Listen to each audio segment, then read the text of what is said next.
I caught my girlfriend using a secret dating profile, so I catfished her, exposed her in public, and kicked her out.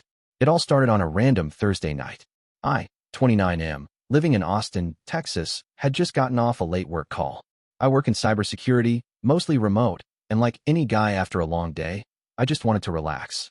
My girlfriend, Claire, 27F, was in the shower, her phone buzzing on the nightstand. Normally, I'd never go through someone's phone. I believe in privacy. But this buzz caught my eye. It was a notification from an app one didn't recognize, Plenty Spark. Now, I'm no fool. I know dating apps when I see one. My stomach dropped. Curiosity got the better of me. I picked up her phone, unlocked it. Yes, I knew her passcode, and opened the app. What I found made my hands shake. Claire had an active profile. Full-on bio. Recent pictures, one she had taken while with me. One photo she took when we were at a winery just 2 weeks ago. It was all real and recent. I kept scrolling. Messages. Flirty chats. Plans being made. One guy had even asked, "Are you free Friday night?" And she had replied, "Possibly. Depends on my schedule." I read through more. It wasn't just casual curiosity. She was actively trying to meet people. When she got out of the shower, I played it cool. "Hey babe," I said, as she towel-dried her hair. "You ever heard of Plenty Spark?" She froze. Just for a second. But I caught it. Her smile tightened. No? What? I shrugged. Just saw an ad for it on Instagram. She nodded too quickly. Yeah, weird name. Liar. That night, I barely slept. My heart felt like it was pounding through my chest. Claire had been living with me for almost a year. We'd talked about getting a dog together. I'd even been thinking of proposing. And she was cheating on me, while eating my food, sleeping in my bed, smiling in my face. I wanted to confront her. Badly. But then I thought, no, I'm not going to scream. I'm not going to beg. I'm not going to cry. I'm going to plan. Over the next few days, I played the role of the perfect boyfriend. I brought her coffee in the mornings, sent her cute texts during the day, even ordered her favorite sushi. She suspected nothing.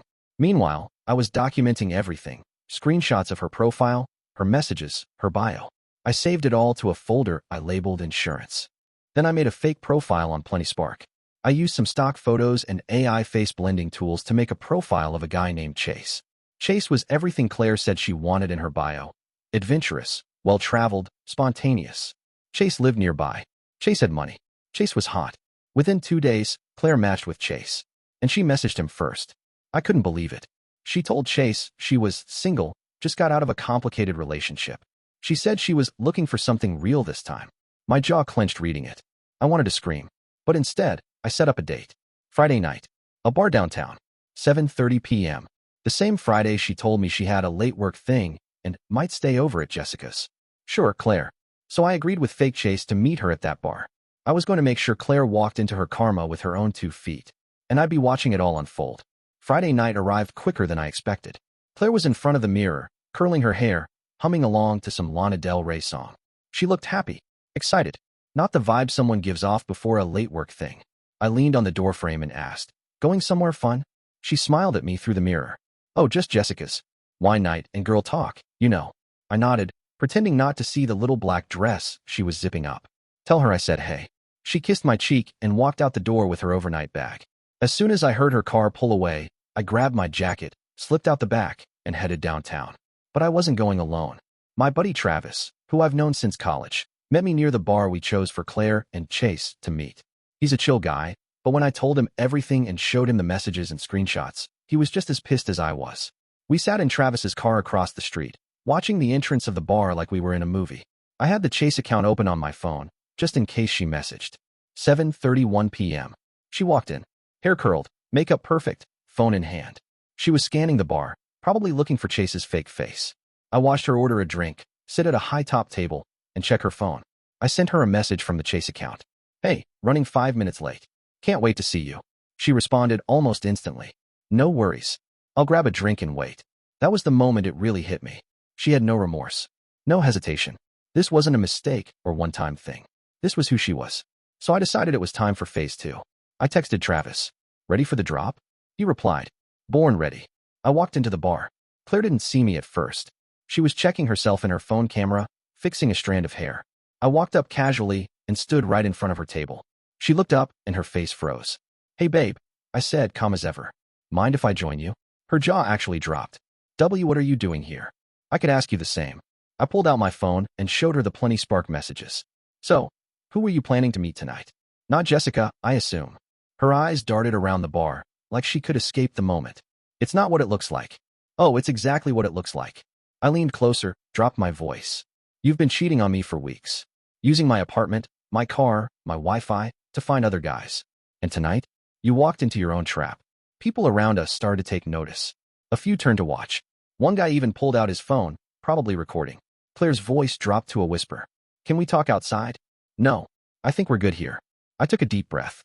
You've officially been exposed. And don't worry, I've already packed your stuff. It'll be on the curb when you get back. She looked like she might cry. Please don't do this here. But I was past sympathy. You should have thought of that before you lied to my face and crawled into someone else's DMs. I turned and walked out, adrenaline rushing through me. Travis gave me a low whistle as I got into his car. Damn, dude. That was cold. Cold is how she liked her heart. I muttered, staring out the window. But I wasn't done yet. I had one more move to make. The final twist that would really leave a mark. By the time I got back home, Claire was blowing up my phone.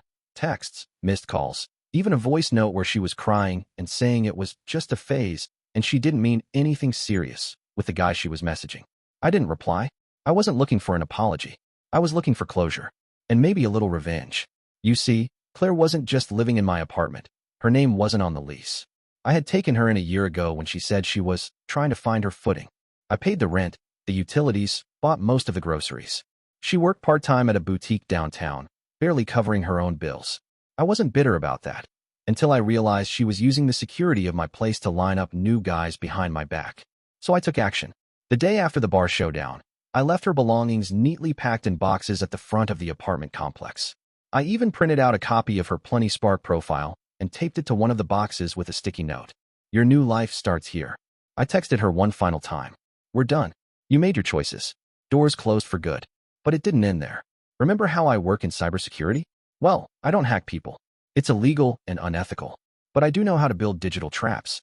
While she was still living with me, I had set up a basic monitoring system on our Wi-Fi. Nothing shady, just something to help monitor unknown connections and bandwidth use. That same system captured all the devices she'd used to message guys, laptops, phones, even her tablet. I compiled it all, screenshots, timestamps, profile pictures. I made a PDF dossier titled Serial Dater, Claire's Double Life. Cold, professional, and backed with facts.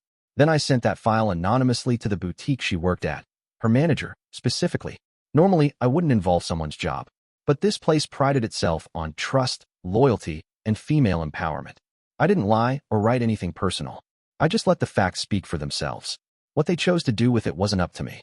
A week later, I heard from a mutual friend that Claire had been let go.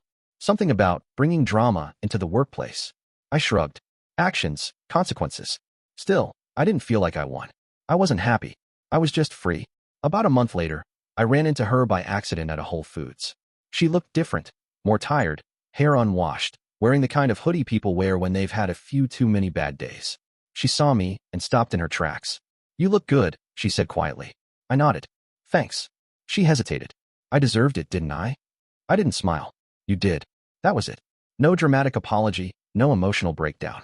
Just two people who used to share a life, now sharing a brief moment in a grocery aisle. I walked away without looking back.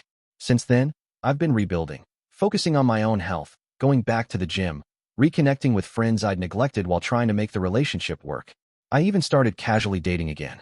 But this time, with my eyes wide open. People always say karma's slow. Sometimes she moves fast. And sometimes, I appreciate you watching till the end. Hit that subscribe button and stay tuned for more content.